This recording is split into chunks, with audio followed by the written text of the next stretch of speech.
ये एक इस तरह की डिजीज़ है डॉक्टर दीपक जिसके अंदर सर्जरी की कोई भी इंडिकेशन नहीं है। आईबीएस एक तरह का एक डिसऑर्डर है जिससे आपकी क्वालिटी ऑफ लाइफ ख़राब होती है, जो आपको डेली का आपको जीने का ख़राब होता है, आपके वर्क ख़राब होता है, आपका फैमिली ख़राब होती है। मरीज ये कहते हैं कि हमें बोला है कि आपको वहम, ये वहम की बीमारी नहीं है, ये रियल डिसऑर्डर है। अभी तक साइंस को नहीं पता इसकी असल में वजह क्या है। इसका कोई टेस्ट नहीं होता है।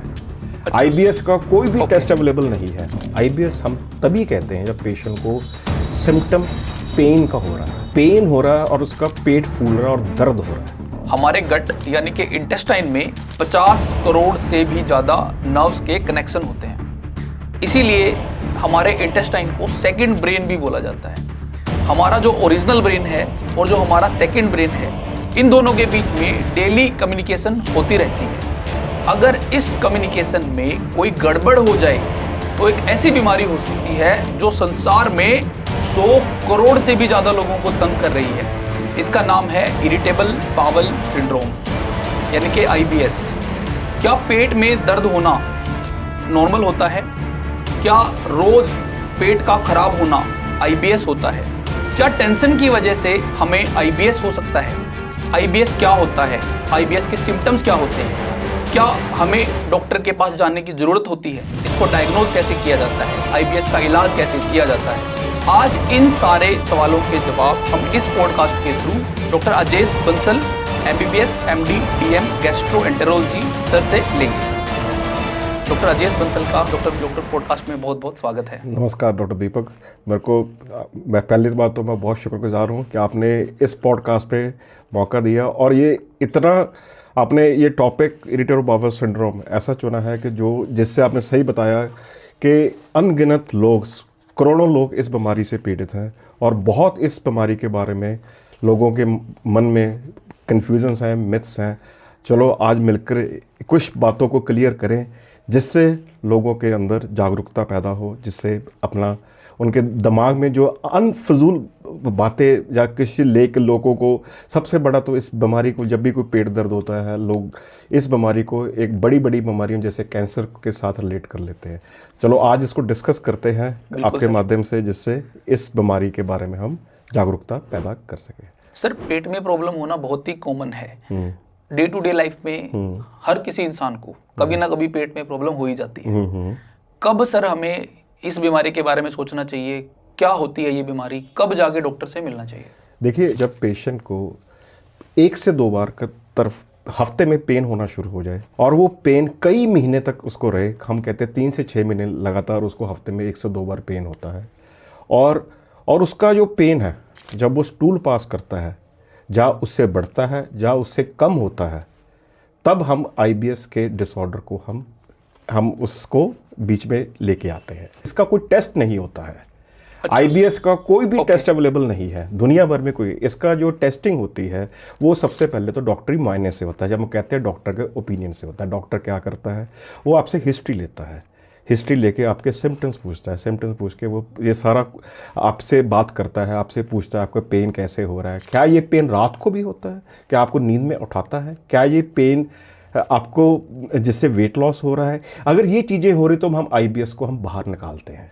अगर सिर्फ अकेला पेन है और साथ में सिर्फ है, और अगर उस पेशेंट को वेट लॉस हो रहा है, उस पेशेंट को ब्लड आ रहा है स्टूल में, या उसको भूख नहीं लग रही है, अगर ये वाली चीज़ें तो हम आईबीएस को हम नकारते हैं। अच्छा, अगर रात को सर नींद नहीं आ रही दर्द की वजह से, अगर एक बार पेशेंट सो गया, उसको दर्द की वजह से उसको उठना पड़ रहा है, तो वो आईबीएस नहीं है। तो अब वो आईबीएस को हम कहेंगे कि शायद ये आईबीएस का डिसऑर्डर नहीं है, तो उसको कुछ ना कुछ और बीमारी, ऑर्गेनिक बीमारी जो हम कहते हैं, वो हो सकती है। अगर ब्लड आ गया स्टूल में ब्लड आ गया तो इसको हम कहेंगे आईबीएस होने की संभावना उसको कम है। हमें जो दूसरी 4-5 बीमारियां होती हैं जो आईबीएस जैसे सिम्टम्स प्रोड्यूस करती हैं, जैसे कि सीलिएक डिजीज, जैसे हम जिसको हम आम भाषा में कनक की एलर्जी कहते हैं, ठीक है, जहाँ हम कहते हैं अपने इन्फ्लेमेटरी बाउल डिजीज जिसको हम क्रोहन्स या अल्सरेटिव कोलाइटिस, जो आम भाषा में हम उसको संगरैनी की बीमारी कहते हैं, या अपन कैंसर की बीमारी या ट्यूबरकुलोसिस की बीमारी को करते हैं। उसके लिए हम डॉक्टर, जो गैस्ट्रो के डॉक्टर है, उसके 3-4 टेस्ट ऑर्डर करते हैं। वो 95% ऑफ टाइम अगर ये इस तकलीफ के साथ आ रहा है, 95% ऑफ द टाइम वो टेस्ट नेगेटिव आते हैं, और नेगेटिव आना ही आईबीएस के डिसऑर्डर को कंफर्म करता है। तो वो क्या टेस्ट होते हैं? इसीलिए इसको फंक्शनल डिजीज इसको फंक्शनल डिजीज कहा जाता है, क्योंकि कोई टेस्ट में नहीं आता, कोई टेस्ट में नहीं आता है। तो ये डिसऑर्डर हम इसको कहते हैं डायग्नोसिस ऑफ एक्सक्लूजन होता है। क्लिनिकल डायग्नोसिस डॉक्टरी मायने, और बाकी जो 4-5 बीमारी इस तरह की उसको हमने एक्सक्लूड करना होता है। तो सर जब कोई टेस्ट में कुछ आ नहीं रहा, फिर पेशेंट को इतने सिम्टम्स क्यों आते हैं? ये इसकी वजह आईबीएस की, अगर हम जब आपने फंक्शनल कहा है, हमने बात किया कि ये फंक्शनल डिजीज़ है। ये फंक्शनल डिजीज़ के अंदर ये एक तरह की अपन कहेंगे कि आईबीएस की पहली बात तो आज तक ये नहीं पता, अभी तक साइंस को नहीं पता इसकी असल में वजह क्या है। पर जो मैं 4-5 वजहें आपने पूछा है सवाल, तो 4-5 वजह जो साइंस को अभी तक मालूम चल सका है, हम उसके बारे में बात करते हैं। जो सबसे जो बात होती है कि हम जानते हैं कि हमने खाना खाया, वो इंटेस्टाइन से चलता है, डाइजेस्ट होता है, धीरे धीरे लैट्रिन मतलब कि स्टूल निकलता है, नीचे रेक्टम से निकलता है स्टूल बिल्कुल।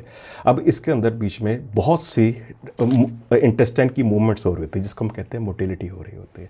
कई बार उस मोटिलिटी में गड़बड़ होनी शुरू हो जाती है, जहाँ वो मोटिलिटी बहुत ज़्यादा कॉन्ट्रैक्टाइल हो जाती है, मतलब जब वो क्या कहते हैं मरोड़ पड़ने शुरू हो जाते हैं जब उसी खाने को डाइजेस्ट करने। ये हमने पाया है, जो साइंस ने अभी तक पाया है, 10 से 15% लोगों जो आईबीएस के हैं उनके अंदर जो इंटेस्टाइन की मोटिलिटी होती है वो बहुत ज़्यादा तेज होती है नॉर्मल डाइजेस्ट खाने में, जिसकी वजह से स्पाज्म, मतलब पेशेंट को स्पाज्म होता है, पेन होता है, और वो जैसे ही वो खाना आगे मूव होता है, जिसको हम कहते हैं डेफिकेशन हो जाती है, उसके बाद उसको लगता है कि मेरा पेन ठीक हो गया है। कई बार क्या होता है, पेशेंट की जो हमने आपने बताया इसके हज़ारों करोड़ों नर्व्स हैं जो कि ब्रेन और गट को सप्लाई करती हैं। उन नर्व्स के अंदर जो सेंसिटिविटी होती है, जो खाना मतलब कि ये यूजली साइलेंट प्रोसेस होता है कि जहाँ से खाना खाया, डाइजेस्ट हुआ, मोटिलिटी हुई, उसके बाद ब्रेन, आंतरियों की नर्व्स कभी भी ब्रेन को नहीं बताती कि मेरे से खाना पास हुआ है। कई बार वो नर्व्स जो होती हैं वो उसके अंदर हम हाइपर एस्थीसिया कहते हैं, जिसके अंदर उनकी सेंसिटिविटी बढ़ जाती है। जिस सेंसिटिविटी बढ़ने की वजह से वो नॉर्मल फूड जो पास हो रहा होता है वो उसको ब्रेन को बताती है कि मेरे अंदर फूड पास हुआ, जिसकी वजह से पेशेंट ये पेन को परसीव करता है। Okay sir. बाकी कुछ डाइटरी फैक्टर्स भी हैं, कुछ लाइफस्टाइल फैक्टर्स भी हैं। जो ये भी पाया गया है कि जो पेशेंट स्ट्रेस और एंजाइटी में रहते हैं उनको ये आईबीएस की प्रॉब्लम ज़्यादा होने की संभावना रहती है। हालांकि स्ट्रेस और एंजाइटी इसका कॉज नहीं माना गया है, पर जो पेशेंट रहते हैं इनके अंदर ये पाया गया है कि उनको आईबीएस की दिक्कत रहती है। सर कुछ लोग ना इसको नॉर्मल जो एसिडिटी होती है उससे जोड़ते हैं कि एसिडिटी की प्रॉब्लम है। ये एसिडिटी इसको अपन नहीं कहते हैं। ये जो अब जब हम आईबीएस की बात कर रहे हैं, आईबीएस हम तभी कहते हैं जब पेशेंट को सिम्टम्स पेन का हो रहा है। Okay sir. पेन हो रहा है और उसका पेट फूल रहा है और दर्द हो रहा है। कोई ऐसे खाने की ऐसी चीज़ें हैं जिनसे बढ़ता है सर आईबीएस? ऐसी कई चीज़ें हैं, ये पेशेंट टू पेशेंट वेरी करता है। हर एक पेशेंट के अंदर हमें पेशेंट्स आते हैं हमारे पास जिसके अंदर स्पेसिफिक फूड ट्रिगर्स होते हैं कि हमने आज ये खाना खाया। पेशेंट को पता होता है 90% ऑफ द पेशेंट को आइडेंटिफाई कर लेते हैं कि मेरे को इस फूड से इतना क्रॉनिक होता है कि ये वाला फूड खाया और मेरे को ये दिक्कत आई। तो इसके स्पेसिफिक फूड ट्रिगर्स भी होते हैं, पर 10 से 15 लोगों के अंदर स्पेसिफिक फूड ट्रिगर्स नहीं भी होते हैं। तो हम क्या पाते हैं कि जो लैक्टोज कंटेनिंग डाइट है, लैक्टोज दूध वाली जो प्रोडक्ट्स हैं जितने भी है, चाहे दूध है, चाहे चीज़ है, चाहे खोया है, ये जितने भी प्रोडक्ट्स हैं, ये इससे पेशेंट को हमने देखा है कि वो टॉलरेट नहीं कर पाते हैं। तो सर लैक्टोज इंटॉलरेंस में और आईबीएस में कोई फ़र्क होता है फिर? जो लैक्टोज इंटॉलरेंस वाली है, वो लैक्टोज इंटॉलरेंस के अंदर सिर्फ एक ही पेशेंट को दिक्कत आती है, जब उसने लैक्टोज खाया उसको दिक्कत हुई और लूज मोशन हुआ और ठीक हो गया, और उसने अवॉइड किया तब भी उसका दिक्कत खत्म हो गई। आईबीएस के अंदर अकेला मतलब इस तरह के सिम्टम्स नहीं आते, उससे ये तकलीफ बढ़ती है। आईबीएस से उसका तकलीफ पहले से ही है, लैक्टोज लिया तो बढ़ गई। तो हम जो आईबीएस के पेशेंट जब लैक्टोज को अवॉइड रखेगा, ठीक है, तो उसकी दिक्कतें काफ़ी हद तक कंट्रोल में रहती हैं। हालांकि उसको कुछ और भी चीज़ों की ज़रूरत पड़ेगी जो कि हम अपने अगले पॉडकास्ट में अपने डिस्कस करते रहेंगे। चाय कॉफ़ी से बढ़ती है सर ये प्रॉब्लम? ये चाय कॉफ़ी से, क्योंकि आपने देखा चाय कॉफ़ी में दोनों चीज़ें डलती हैं, मीठा भी डलता है और दूध भी डलता है। हाँ जी। तो ये चाय कॉफ़ी हम हमेशा कहते हैं कि आप इसको अवॉइड रखें तो अच्छा है। हाँ, जो ब्लैक कॉफ़ी या टी, जो ग्रीन टी है, उसको आप सेवन कर सकते हैं क्योंकि उसके अंदर ज़्यादातर दूध और उसकी मीठे की चीज़ें नहीं हैं। इसका मोटापे से भी कोई रिलेशन है सर? इसका मोटापे से कोई खास रिलेशन इसका नहीं है। ये एक लीन एंड थिन बंदों में भी उतना ही कॉमन पाया गया जितना कि लीन अगर कहेंगे ओबीस पीपल के अंदर पाया गया है। ये ज़्यादातर 20 से 40 यंग पीपल में ज़्यादातर होता है। 20 से 40 की जो उम्र वाले बंदे हैं उसमें ज़्यादा पाया गया है, और फीमेल्स में ज़्यादा कॉमन है एज़ कम्पेयर टू मेल के अंदर। ये क्यों है, इसका रीज़न अभी साइंस को नहीं मालूम है क्यों हो रहा है। जो लोग ज़्यादा टेंशन लेते हैं उनको ज़्यादा होता है सर? हाँ, ये है जो पेशेंट स्ट्रेस और एंजाइटी में ज़्यादातर रहते हैं उनके अंदर ये आईबीएस के जो सिम्टम्स है ज़्यादा पाए जाते हैं। मरीज कहते हैं कि हमें बोला कि आपको वहम, ये वहम की बीमारी नहीं है, ये रियल डिसऑर्डर है। ये रियल डिसऑर्डर के अंदर अगर आप स्ट्रेस एंड एंजाइटी लेते हैं तो ये दिक्कत बढ़ती है। हम हमेशा पेशेंट्स को यही कहते हैं कि आप जितना आप इसको स्ट्रेस फ्री रहेंगे, अगर आप इसकी बीमारी के बारे में जानेंगे, पहचानेंगे क्या है, तो जितना आप स्ट्रेस फ्री रहेंगे उतना आपको ये बीमारी की जो दिक्कतें आती हैं उससे आपको कम आएंगी इसका। सर अगर माता पिता में हो, अगर किसी को इरिटेबल बाउल सिंड्रोम, तो आके बच्चों में भी होगा? ये हो सकता है, ये जरूरी नहीं है होएगा। ये भी एक रिसर्च का मुद्दा है। ये जो पाया गया है कि जो मोनोजाइगोटिक ट्विंस, ये सारी मेडिकल टर्मिनोलॉजी जो जिनके जीन्स बहुत फर्स्ट डिग्री रिलेटिव है उनके अंदर ये कॉमनली पाया गया है, पर अभी भी ये डिसऑर्डर, ये जेनेटिक इसका डिसऑर्डर प्रूव नहीं हुआ। इसका अभी भी तक कोई जीन आइडेंटिफाई नहीं किया गया है कि ये आईबीएस इसका है, पर हाँ ये हो सकता है। सर जैसे कि बहुत जगह पे हमारे देश में गैस्ट्रोएंटेरोलॉजिस्ट तो नहीं है। किसी को पेट में दर्द होता है तो डॉक्टर के पास जाते हैं, डॉक्टर टेस्ट करवाते हैं, टेस्ट नॉर्मल आते हैं तो उनको वापस भेज दिया जाता है कि कोई बीमारी नहीं है। तो क्या इरिटेबल बाउल सिंड्रोम के लिए कोई दवाई या कोई इलाज स्टार्ट किया जाता है या पेशेंट को घर भेज दिया जाता है? नहीं, देखिए आईबीएस एक तरह का एक डिसऑर्डर है जिससे आपकी क्वालिटी ऑफ लाइफ ख़राब होती है। जो आपको डेली का आपको जीने का ख़राब होता है, आपके वर्क ख़राब होता है, आपका फैमिली ख़राब होती है। अगर हम कहेंगे कि ये कुछ नहीं है, ये वहम की बीमारी है, ये रॉन्ग है। हमें हर एक एफर्ट लेनी होती है पेशेंट के लाइफस्टाइल को बेटर करने की, उसकी क्वालिटी ऑफ लाइफ इंप्रूव करने के लिए। हालांकि ये क्वांटिटी ऑफ लाइफ को ख़राब नहीं करता। ये बीमारी कोई सीरियस बीमारी आने वाले टाइम में नहीं बनती है, पर ये क्वालिटी ऑफ लाइफ को ख़राब करता है। तो हमें क्वालिटी ऑफ लाइफ को ठीक करने के लिए हमें पेशेंट की मदद करनी होती है। वो मदद कैसे करते हैं? अगर हम चलो इलाज के मुद्दे पे आ जाते हैं। अगर आपने पूछा है कि अगर फिजिशियन जो बाहर बैठा हुआ है, जहाँ कोई नॉन गैस्ट्रो के पास, चाहे जहाँ जिसके पास कोई एक्सेस नहीं है, बिल्कुल सर, तो डॉक्टर के पास, तो हम क्या कर सकते हैं? हम इलाज के 3 पहलू हैं इसके अंदर। हाँ जी। पहले तो डाइट रिलेटेड मुद्दा है। डाइट ये मैंने बताया कि एक डाइट जो है, एक लैक्टोज फ्री डाइट हम हमेशा हर एक पेशेंट को एडवाइस करते हैं। अगर आपकी लैक्टोज फ्री डाइट, जो आपके मिल्क के बगैर जो डाइट है, ये लैक्टोज जो शुगर होती है मिल्क में होती है, मिल्क प्रोडक्ट्स में होती है, हम ये कहते हैं आप 2 हफ्ता बिल्कुल बंद करके देखिए। अगर आप 2 हफ्ते में बिल्कुल आपके सिम्टम्स ठीक होने लग गए हैं तो आप उसको लैक्टोज फ्री डाइट पे आप कंटिन्यू रखिए। अगर लैक्टोज फ्री डाइट पे आपका आराम नहीं मिल रहा है तो आप उसको दोबारा से शुरू कर सकते हैं। तो अगर इसके अंदर हम कहते हैं कि जैसे मैंने बताया फ्रक्टोज जो मीठे वाली डाइट है, हम उसको अवॉइड करते हैं। ठीक है। एक और डाइट आती है, हम उसको, मैं आपको एक लिंक शेयर करूंगा आपको, जिसमें सभी कैटेगरी ऑफ फूड्स में बताया गया। उसको हम कहते हैं फॉडमैप डाइट। Okay sir. ये हमने लो फॉडमैप डाइट लेनी होती है। हम एडवाइस करते हैं कई पेशेंट्स को, लो फॉडमैप डाइट बहुत मदद कर सकती है पेशेंट्स के अंदर, कि वही जो हर एक चीज़ में फॉडमैप होता है, किसी में लो, किसी में हाई। लो वाला आपको हेल्प करेगा, हाई वाला आपको सिम्टम्स प्रोड्यूस कर सकता है। लो वाला जैसे लो हम कहते हैं, जैसे गेहूं में भी हाई फॉडमैप कहेंगे। हम कहते हैं कि गेहूं को भी आप कम खाइए। अच्छा। जितना ये मक्की, बाजरा, मिलेट्स, ये डाइट में फॉडमैप कम होते हैं, हम ये कहते हैं आप खाइए इसके अंदर। ठीक है। ऐसे कई फ्रूट्स हैं, जैसे अपन जैसे बनाना से एग्रीवेट होता है, एप्पल से एग्रीवेट होता है, ऑरेंजेस से ठीक रहता है। तो ये बड़ी एक लिस्ट ऑफ एक डाइट है, हर एक चीज़ के बारे में क्लासीफाई किया गया है। वो आपको मैं एक लिंक शेयर करूँगा, आप अपने सब्सक्राइबर्स को, फॉलोअर्स को आप उसको शेयर कीजिएगा, उसको बताइएगा। बाकी ये वाली अपन जब डाइट के ऊपर एक मुद्दे से निकलते हैं, दूसरा मुद्दा आता है अपना कि लाइफस्टाइल चेंज के अंदर एक्सरसाइज। ये पाया गया है कि जो एक्सरसाइज है ये एक बहुत फ़ायदेमंद चीज़ पाई गई है आईबीएस के अंदर। अब क्या एक्सरसाइज, ये एक सेकंड क्वेश्चन आएगा। हम कहते हैं एरोबिक एक्सरसाइज। एरोबिक माने कि फिजिकल, नॉट वेट लिफ्टिंग वाली एक्सरसाइज, जिम वाली एक्सरसाइज नहीं, जो दौड़ना, जुम्बा डांस, जुम्बा डांस, मतलब कि इसके रनिंग, ये पाई गई है। योगा, ये मेडिटेशन, ये मतलब करती है।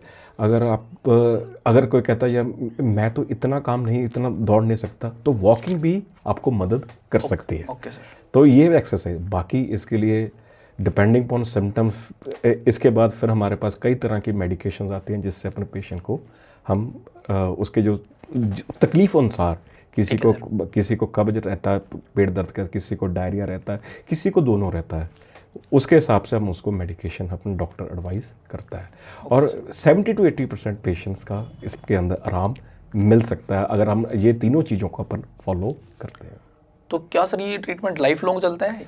ये ट्रीटमेंट लाइफ लॉन्ग, ये ज़रूरी नहीं है कि लाइफ लॉन्ग चलता है। ठीक है सर।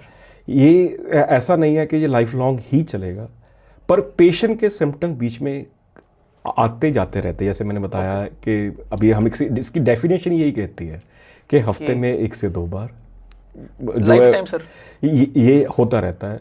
तो इसके अंदर अपन पेशेंट्स को अगर ये लाइफस्टाइल को फॉलो कर लेते हैं, जो मैंने, तो पेशेंट लर्न कर लेते हैं कि ये क्या खाना है, सबके लिए अपने अपने उसका पता चल जाता है। हर एक बॉडी डिफरेंट बॉडी है, वो अपने बॉडी को आइडेंटिफाई कर लेता है कि ये दिक्कत, ये मेरे को इस वजह से दिक्कत आ रही है और इससे मेरे को आराम मिल रहा है। अगर जिस दिन ये पेशेंट आइडेंटिफाई कर लेता है, उसको लाइफ लॉन्ग ट्रीटमेंट की ज़रूरत नहीं पड़ती।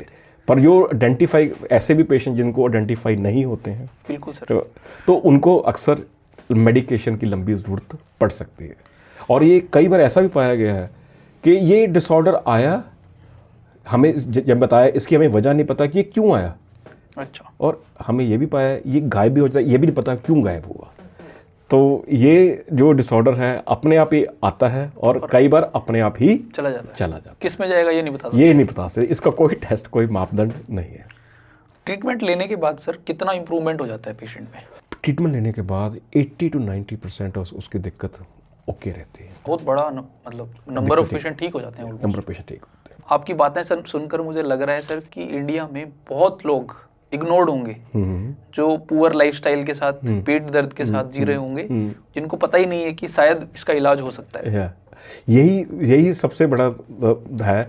हमने ये पाया गया, ये कि अमेरिका की स्टडी है कि आपने बताया कि 100 करोड़ के लोगों को पीड़ित हैं। बिल्कुल।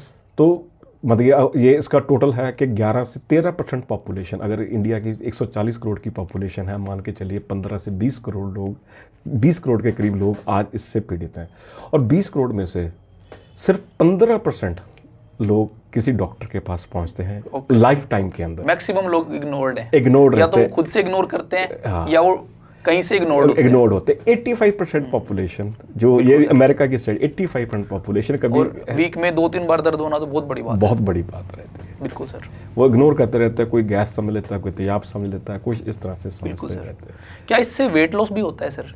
इससे यूजली वेट लॉस नहीं होता है, पर अगर पेशेंट, मैंने बताया जैसे एक डिस्कस कर रहे थे, स्ट्रेस एंजाइटी से वेट लॉस होता है। अगर पेशेंट बहुत स्ट्रेस एंजाइटी लेता है तो उसकी वजह से वेट लॉस हो सकता है, पर ये बीमारी की वजह से वेट लॉस नहीं होता है। अगर आपका इस बीमारी के ऊपर वेट लॉस लगातार चल रहा है, okay sir, unintentional weight loss कहते हैं, आप कोशिश नहीं कर रहे, वेट लॉस हो रहा है, तो आपको डॉक्टर के पास उसको बताना आपको चाहिए कि मेरा वेट लॉस हो रहा है, कोई और कारण ढूंढने की आवश्यकता हो सकती है। इसका मतलब कुछ ना कुछ हो सकता है कि IBS का डायग्नोसिस ना हो, कोई और डिसऑर्डर डायग्नोस हो रहा हो। एक वेट लॉस एक ऐसी चीज़ है जिसको अपन इस डिसऑर्डर में हम नहीं कहते, इग्नोर नहीं करना चाहिए। सर प्रोबायोटिक्स क्या होते हैं और क्या रोल है इनका? बॉडी के अंदर 2 चीज़ें होती हैं। एक फर्स्ट जीनोम, जो कि हमारे क्रोमोसोम्स हैं, जो जीन्स हैं जिससे हम बने हुए हैं। बिल्कुल। एक इंटेस्टाइन के अंदर, हमारे अंदर लाखों करोड़ों टाइप्स के बैक्टीरिया होते हैं, जिससे उसको कहते हैं माइक्रोफ्लोरा। उस माइक्रोफ्लोरा को आज की डेट में हम सेकंड जीनोम कहते हैं। इतने ज़्यादा इम्पोर्टेंट, इतने ये इम्पोर्टेंट, ये सेकंड जीनोम कहते हैं। सेकंड जीनोम एक, मान के चलिए आपके एक बॉडी का सॉफ्टवेयर है। एक बॉडी हार्डवेयर, ये माइक्रोफ्लोरा, ये सॉफ्टवेयर है। आज के टाइम पे सॉफ्टवेयर हार्डवेयर से ज़्यादा इम्पोर्टेंट हो चुका है। तो अगर सॉफ्टवेयर आपका खराब है तो अगर आपके लाखों करोड़ बैक्टीरिया जो कि एक हेल्थ को डिटरमिन करते हैं, ये अगर आपके जो सही मात्रा में सही ऑर्गेनिज्म अगर आपकी आंत में है तो आपका सॉफ्टवेयर अच्छा काम करेगा। अगर आपकी वो आंत के अंदर सही मात्रा की या सही तरह के बैक्टीरिया नहीं है आंत के अंदर, तो आपका सॉफ्टवेयर अच्छा सा जो आंत अच्छे से काम नहीं करेगी। अब रहा प्रोबायोटिक एक तरह की इस तरह के बैक्टीरियाज हैं जो कि हम कहते हैं गुड बैक्टीरिया, जो रिसर्च में पाए गए हैं। हालांकि ये मैंने बताया लाखों करोड़ों टाइप्स के बैक्टीरियाज हैं, पर साइंस ने कम से कम अभी 20-25 इस तरह के बैक्टीरिया ढूंढे हैं उनमें, उन लाखों करोड़ों में से, जो कि पाए गए हैं कि ये गुड बैक्टीरिया, अगर इस बैक्टीरियाज का अगर आप इसका सेवन करते हैं तो आपको शायद इस जिससे आपका जो माइक्रोफ्लोरा होता है वो उससे बेटर होता है। जब माइक्रोफ्लोरा बेटर होता है तो आपका इंटेस्टाइन एक बेटर तरीके से काम कर सकती है। बिल्कुल सर। और सबसे अच्छा प्रोबायोटिक आपके सोर्स के पॉडकास्ट के माध्यम से बता पाऊंगा वो दही या लस्सी होता है, जो कि रूरल पॉपुलेशन में जो कि बहुत कम पाया गया है as compare to urban population, क्योंकि उनके हर रोज के डाइट हर उनके खान पान में दही लस्सी ऑलमोस्ट अनिवार्य होता है। बिल्कुल सर। शहरों में जो क्वालिटी भी होती है दही लस्सी की, वो भी इतनी अच्छी नहीं, गांव जैसी तो नहीं हो सकती। ना गांव अच्छी नहीं हो सकती। बिल्कुल सही कहा डॉक्टर दीपक। सर इसमें स्ट्रेस मैनेजमेंट और साइकोलॉजिकल थेरेपी का भी कोई रोल होता है? इसके अंदर 2-3 तरह की थेरेपी, साइकोलॉजिस्ट जो कि बहुत स्ट्रेस एंजाइटी लेते हैं, मतलब कि उसके लिए 2-3 तरह की थेरेपीज आती हैं, जिसको हम कहते हैं कॉग्निटिव बिहेवियरल थेरेपी और हिप्नोसिस थेरेपी, जो कि एक एक्सपर्ट जो साइकोलॉजिस्ट वही इसको दे सकता है। इसको हम ट्राई नहीं करते हैं क्योंकि ये एक एक्सपर्ट फील्ड का काम है। बिल्कुल। हाँ, हम अगर वो पेशेंट इस चीज़ को समझ पाता है, उसका साइकोलॉजिस्ट की हेल्प ले पाता, तो इससे बहुत से पेशेंट्स को बेनिफिट्स मिलते हैं। सर इसमें कोलोनोस्कोपी या एंडोस्कोपी का कोई रोल होता है? इसके अंदर अगर जैसे मैंने बताया कि ये डायग्नोसिस ऑफ एक्सक्लूजन रहता है कि मतलब कि आपने उसका पेशेंट की हिस्ट्री ली, डॉक्टर ने जो मैंने 4-5 टेस्ट बोले वो आपने करवाए, नेगेटिव हैं, आप 95% आप टाइम आप इस तरीके से आप ठीक हो गए। ठीक है सर। जो रहे 5%, अगर आप उन केसेस के अंदर भी आप प्रोसीजर करते हैं, हम उन पेशेंट के अंदर प्रोसीजर करना एडवाइस करते हैं जिनके अंदर या तो हम कोलोनोस्कोपी तब एडवाइस करते हैं जब पेशेंट को रात को उठ के डायरिया हो रहा है, उसको एक बार सो गया फिर से उसको रात को उठ के एक बार नींद खुल रही है डायरिया के लिए, ठीक है, या उसको स्टूल के रास्ते ब्लड आ रहा है, या उसको फीवर होने लग गया, या वेट लूज होने लग गया, या भूख मर गई है। उन केसेस के अंदर हम एडवाइस करते हैं एंडोस्कोपी, कोलोनोस्कोपी, रूटीन आईबीएस के डायग्नोसिस में जब आपको डाउट आए कि कोई और बीमारी हो सकती है, हाँ, तभी इसका एडवाइस है। अदरवाइज इसके लिए एंडोस्कोपी, कोलोनोस्कोपी करना नहीं बनता है। किसी पेशेंट को सर इसमें सर्जरी की जरूरत भी पड़ सकती है? ये एक इस तरह की डिजीज है डॉक्टर दीपक जिसके अंदर सर्जरी की कोई भी इंडिकेशन नहीं है, तो सर्जरी इसका हल नहीं है। इसका हल लाइफस्टाइल मॉडिफिकेशन, बिहेवियरल थेरेपी और कुछ मेडिकेशंस। सर ये दुनिया में इतने लोगों को है, तो क्या इसके ट्रीटमेंट में कोई ऐसी नई एडवांसमेंट है? इस तरीके की एडवांसमेंट्स इसके अंदर नहीं है। कोई हम नहीं ये कह सकते कि बहुत अच्छी कोई ड्रग्स आई जिससे ये पेशेंट बिल्कुल ठीक रहे। हाँ, कुछ नई ड्रग्स आई हैं या कुछ नए एंटीस्पाज्मोटिक्स आए हैं जो पहले शायद 10 साल पहले नहीं थे, वो आज की डेट में है, जिससे पेशेंट को बेटर पेन रिलीफ होता है। कॉन्स्टिपेशन के लिए जो पेशेंट को मैंने बताया कि कॉन्स्टिपेशन के साथ ही दर्द बढ़ता है, तो उस तरह की ड्रग कॉन्स्टिपेशन के लिए अच्छी आई हैं। डायरिया के लिए कुछ मेडिसिन आई हैं जो कि आपको हेल्प कर सकती हैं। अगर कहेंगे पर क्या ये 100% ये जो नई मेडिसिन ठीक कर सकती हैं?